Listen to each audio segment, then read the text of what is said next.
तो आज हम देखेंगे serializable शेड्यूल क्या होता है. A schedule is said to be serializable if it is equivalent to a serial schedule, which means कि अगर हम उस शेड्यूल को एग्जीक्यूट करते हैं तो it gives result same as a serial schedule, same as serial schedule. And serializability दो तरीके की होती है. One is conflict serializable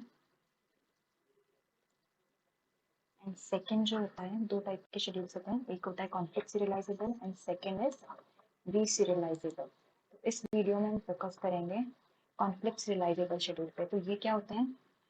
ये शेड्यूल्स होते हैं जो कि कॉन्फ्लिक्ट इक्विवेलेंट होते हैं सीरियल शेड्यूल के. अब कॉन्फ्लिक्ट इक्विवेलेंट क्या होता है, ये सब कुछ हम इस वीडियो में देखेंगे. तो सबसे पहले हम स्टार्ट करते हैं कि हम कैसे चेक करेंगे कि एक शेड्यूल कॉन्फ्लिक्ट सीरियलाइजेबल है या नहीं. तो इसका एक मेथड होता है which is precedence graph method. And इसके रूल्स ये हैं. लेट्स से हमारे पास दो ट्रांजैक्शंस हैं T1 एंड T2. अब इसके बीच में एज एग्जिस्ट करेगी if let's say T1 T2 ये गिवन है. अगर T1 ने रीड ऑपरेशन एग्जीक्यूट किया एंड T2 ने यहाँ पे राइट ऑपरेशन एग्जीक्यूट किया, तो यहाँ पे T1 टू T2 एक एज एग्जिस्ट करेगी. या फिर लेट्स से T1 ने राइट ऑपरेशन एग्जीक्यूट किया एंड T2 ने भी राइट ऑपरेशन एग्जीक्यूट किया. इसके बाद यहाँ पे भी T1 से T2 एक एज एग्जिस्ट करेगी. और थर्ड केस होता है जब लेट्स से T1 ने पहले राइट ऑपरेशन एग्जीक्यूट किया होता है, उसके बाद सेम डेटा आइटम पे T2 ने भी एक write operation read operation execute किया. तो इस केस में भी हमारे T1 से T2 एक एज एग्जिस्ट करेगी. जैसे हम एक एग्जाम्पल की तरफ समझते हैं. जैसे हमारे पास एक ही गिवन शेड्यूल है जिसमें ये हमें इंस्ट्रक्शन से रखे हैं. तो पहले तो हम इनको इस तरीके से सेपरेट करके देखेंगे. QA WA RB WB and उसके बाद यहाँ पे RB WB. मेरे पास ट्रांजैक्शंस कितने हैं? T1 है एक और एक T2 है. ये हम इसका प्रेसिडेंस ग्राफ बना के चेक करेंगे कि कॉन्फ्लिक्ट सीरियलाइजेबल है कि नहीं. तो सबसे पहले यहाँ पे ये देखो, ये रीड इंस्ट्रक्शंस है, लेकिन यहाँ पे एक राइट इंस्ट्रक्शन एग्जीक्यूट हो रहा है T2 ट्रांजैक्शन में, यानी कि T1 से T2 एक एज एग्जिस्ट करेगी. फिर नेक्स्ट इंस्ट्रक्शन क्या है? Right of P. इसके करस्पॉन्डिंग यहाँ पे एक रीड इंस्ट्रक्शन भी है प्लस एक राइट इंस्ट्रक्शन भी है. तो T1 से T2 एक और एज एग्जिस्ट करेगी. अब थर्ड इंस्ट्रक्शन देखेंगे, वो है रीड ऑफ A जो कि T2 में प्रेजेंट है. लेकिन यहाँ पे हम A पे कोई भी ऑपरेशन T1 में परफॉर्म नहीं कर रहे हैं, तो यानी कि T2 टू T1 कोई एज नहीं होगी. सिमिलरली राइट ऑफ A के लिए भी यहाँ पे कोई और A पे इंस्ट्रक्शन परफॉर्म ही नहीं हो रहा है, तो T2 से T1 कोई एज नहीं होगी. नेक्स्ट हम देखेंगे रीड ऑफ B. तो इसके लिए यहाँ पे राइट ऑफ B जो है ये कॉन्फ्लिक्ट ऑपरेशन हो जाएगा, लेकिन हमने पहले ही ऑलरेडी एक एज बना रखी है. अब इस ग्राफ में साइकिल नहीं है, इस ग्राफ में कोई भी साइकिल एग्जिस्ट नहीं करती है, therefore it is conflict serialisable. अगर जब भी हम प्रेसिडेंस ग्राफ ड्रॉ करेंगे इसमें कोई साइकिल एग्जिस्ट नहीं करती है, दैट मीन्स कि वो जो सीरियल शेड्यूल है हमारा, मतलब शेड्यूल जो गिवन है वो कॉन्फ्लिक्ट सीरियलाइजेबल होगा. नेक्स्ट एग्जांपल है, इसको भी हम देखते हैं. लेट्स से हमारे पास ये इंस्ट्रक्शंस हैं. पहले हम इसको इनके करेक्ट ऑर्डर में लिख लेंगे. P, then write of P, then read of P and write of P. अब हम इसका प्रेसिडेंस ग्राफ बनाएंगे. दो ट्रांजैक्शंस हैं, यहाँ पे रीड ऑफ ए एग्जिस्ट कर रहा है एंड यहाँ पे राइट ऑफ ए. तो T1 से T2 एक एज हमारी जाएगी. नेक्स्ट यहाँ पे रीड ऑफ ए है एंड इसके करस्पॉन्डिंग यहाँ पे राइट ऑफ ए है, यानी कि एक एज T2 से T1 भी जाएगी. अब यहाँ पे साइकिल आ गई, therefore it is not conflict serialisable. तो ये ग्राफ प्रेसिडेंस ग्राफ बना के हम चेक कर सकते हैं कि हमारा जो गिवन शेड्यूल है वो सीरियलाइजेबल है कि नहीं. तो आज हम देखेंगे कि सीरियलाइजेबिलिटी ऑर्डर क्या होता है. तो लेट्स से अगर हमें कोई शेड्यूल है वो हमें गिवन है कि वो कॉन्फ्लिक्ट सीरियलाइजेबल है, तो उसका सीरियलाइजेबिलिटी ऑर्डर बताता है हमें कि वो किस सीरियल शेड्यूल के इक्विवेलेंट है. लेट्स से हमारे पास कोई शेड्यूल था जिसमें कॉन्करेंट एग्जीक्यूशन हो रहा था ट्रांजैक्शन का कुछ इस टाइप से. तो जब हम इसका सीरियलाइजेबिलिटी ऑर्डर निकालते हैं तो वो हमें बताता है कि वो किस सीरियल शेड्यूल के, लेट्स से क्या वो इस शेड्यूल के इक्विवेलेंट है जहाँ पे पहले T1 एग्जीक्यूट हो रहा है, फिर T2, फिर T3, या फिर कोई और ऑर्डर फॉलो करता है ये सीरियल शेड्यूल। तो वो किस सीरियल शेड्यूल के इक्विवेलेंट है, हमें वो सीरियलाइजेबिलिटी ऑर्डर बताता है। वो फाइंड किसके थ्रू करते हैं, वो हम फाइंड करते हैं टोपोलॉजिकल सॉर्टिंग के थ्रू, एंड उसके लिए हम यूज करते हैं प्रेसिडेंस ग्राफ। यानी कि सबसे पहले हमें लेट्स से हमने कॉन्फ्लिक्ट सीरियलाइजेबिलिटी चेक करी एंड हमारे दो ट्रांजैक्शंस थे हमारे पास T1 एंड T2। हम ये सारे रूल्स इस पे अप्लाई करेंगे और इसमें एज जो है वो ऐसे जा रही थी। तो सबसे पहले हम स्टार्ट करेंगे from the vertex having in degree 0। तो T1 की इन डिग्री 0 है तो हम इसको रिमूव कर देंगे यहाँ से एंड अलग से लिख लेंगे लेट्स से T1। अब हमारे पास ग्राफ सिर्फ इतना बचा, ठीक है। एंड फिर हमने यहाँ पे दोबारा से देखा कि रिपीट करना ये प्रोसेस जब तक हमारा ग्राफ एम्प्टी ना आ जाए। तो यहाँ पे नेक्स्ट ट्रांजैक्शन कौन सा आया, नेक्स्ट वर्टेक्स कौन सी आई जिसकी इंटीग्री 0 है, वो T2 है। तो नेक्स्ट आ जाएगा हमारा T2। तो ये जो हो जाएगा हमारा सीरियलाइजेबिलिटी ऑर्डर हो जाएगा। लेट्स से हमारे पास अब यहाँ पे कुछ इस टाइप का गिवन है। जब हमने प्रेसिडेंस ग्राफ बनाया वो कुछ इस टाइप का आया। अब यहाँ पे किसकी इंटीग्री 0 है, T1 की। तो हम T1 को रिमूव कर देंगे तुम्हारा और यहाँ पे लिख लेंगे ओके अलग से। सबसे पहले T1 आ गया। अब T1 को जैसे हमने रिमूव किया तो ये एजेस भी रिमूव हो जाएंगे, यानी हमारे पास सिर्फ T2 बचेगा और T3 बचेगा। अब यहाँ पे T2 की भी डिग्री 0 है, T3 की भी डिग्री 0, यानी दोनों में से कोई भी ट्रांजैक्शन एग्जीक्यूट हो सकता है। तो इसके दो टोपोलॉजिकल सॉर्टिंग बनेगी या फिर दो सीरियलाइजेबिलिटी ऑर्डर्स होंगे।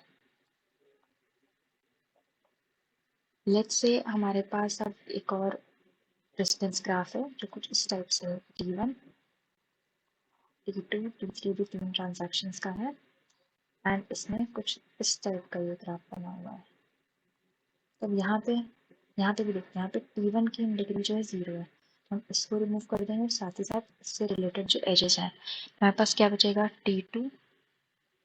हमारे पास ग्राफ में ये बचेगा और क्योंकि T1 हमने रिमूव कर दिया तो ये आ जाएगा। नेक्स्ट इन डिग्री 0 का वर्टेक्स कौन सी आएगी, T2। तो हम T2 और उसकी कनेक्टिंग एजेस को रिमूव करके यहाँ पे लिख देंगे। तो अब हमारे पास ग्राफ में सिर्फ T3 बचेगा। लास्ट हमारे पास क्या जाएगा, T3, इसको भी रिमूव कर देंगे। तो ये हो गया हमारे पास सीरियलाइजेबिलिटी ऑर्डर या फिर टोपोलॉजिकल सॉर्टिंग भी इसको बोलता है। तो सीधा सीधा ये हो गया कि टोपोलॉजिकल ऑर्डरिंग जो है वो हमें हेल्प करता है to find equivalent serial schedule. Okay, देखेंगे कि हम कॉन्फ्लिक्ट इक्विवेलेंट शेड्यूल कैसे चेक करेंगे। तो फर्स्टली दो शेड्यूल्स को हम कॉन्फ्लिक्ट इक्विवेलेंट तभी बोलते हैं जब उनमें जितने भी कॉन्फ्लिक्टिंग ऑपरेशंस हैं वो सब सेम ऑर्डर में एग्जीक्यूट करें। लेट्स से हमारे पास ये दो गिवन शेड्यूल्स हैं, इन पे टेस्ट चेक करेंगे। तो यहाँ पे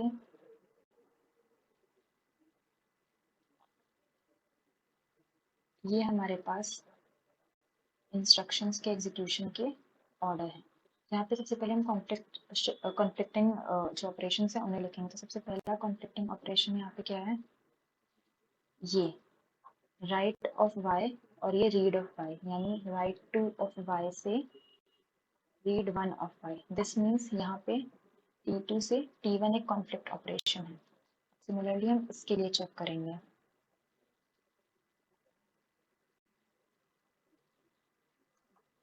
यहाँ पे आर वाई, यहाँ पे R Y and read Y, write Y. तो हम यहाँ पे देखेंगे, यहाँ पे कॉन्फ्लिक्टिंग ऑपरेशन क्या आ रहा है, ये रीड जो कि फर्स्ट ट्रांजैक्शन में एग्जीक्यूट हो रहा है एंड राइट ऑपरेशन जो कि सेकंड ट्रांजैक्शन में एग्जीक्यूट हो रहा है। हम क्या करेंगे, ये T1 and this is T2, ठीक है। तो ये हमारे यहाँ पे एज आ रही है T1 से T2 which is due to,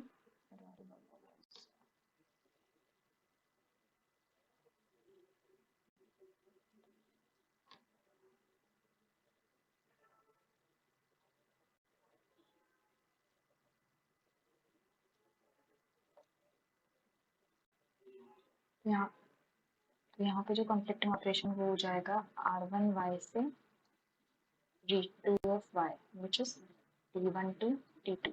अब यहाँ पे देख सकते हैं इस शेड्यूल में जो ऑर्डर है कॉन्फ्लिक्ट ऑपरेशन का और इस शेड्यूल में जो ऑर्डर है वो एकदम अपोजिट है, यानी कि ये कॉन्फ्लिक्ट इक्विवेलेंट शेड्यूल्स नहीं है।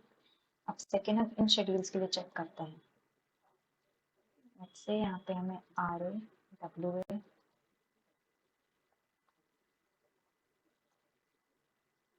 Are B and W B.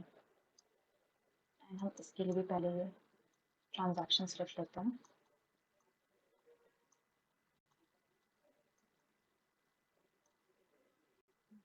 Are B then W A and W B. तो यहाँ पे हम देखते हैं सबसे पहले कॉन्फ्लिक्टिंग ऑपरेशंस कौन सा है। सबसे पहला ऑपरेशन है ये which is R1A2 W2 of A। Second है ये operation which is W1 of A to R2 of A। And third operation हो जाएगा which is write operation W1 of A to W2 of A। यहाँ पे हमारे पास ये order है conflicting operations का। अगर हम यहाँ पे ऑर्डर चेक करेंगे तो इट इज R1A2 सेम है ये W2 of A। Second conflicting operation हो जाएगा W1A से R2A which is W1A to R2A। And third जो कॉन्फ्लिक्टिंग ऑपरेशन हो जाएगा वो हो जाएगा राइट के लिए W1A to W2 of A। यहाँ पे हम देखेंगे कि इन दोनों ही शेड्यूल्स में जो कॉन्फ्लिक्टिंग ऑपरेशंस का ऑर्डर है वो सेम है। सबसे पहले read one of A to write two of A है, यहाँ पे भी read one of A to write two of A है। सेकेंड जो है W one of A to read two of A है, यहाँ पे भी W one of A to read two of A. यानी कि ये शेड्यूल्स जो होंगे वो कॉन्फ्लिक्ट इक्विवेलेंट हैं।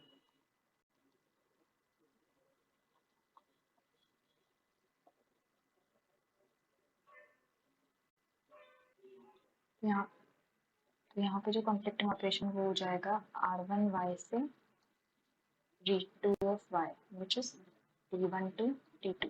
अब यहाँ पे देख सकते हैं इस शेड्यूल में जो ऑर्डर है कॉन्फ्लिक्ट ऑपरेशन का और इस शेड्यूल में जो ऑर्डर है वो एकदम अपोजिट है, यानी कि ये कॉन्फ्लिक्ट इक्विवेलेंट शेड्यूल्स नहीं है।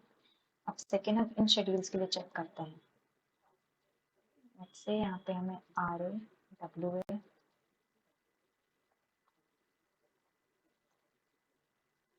RB and WB। एंड हम इसके लिए भी पहले ये ट्रांजैक्शंस लिख लेते हैं।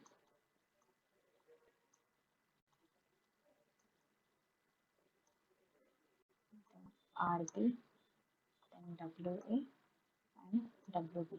तो यहाँ पे हम देखते हैं सबसे पहले कॉन्फ्लिक्टिंग ऑपरेशंस कौन सा है। सबसे पहला ऑपरेशन है ये which is R1A2 W2 of A। Second है ये operation which is W1 of A to R2 of A। And third operation हो जाएगा which is write operation W1 of A to W2 of A।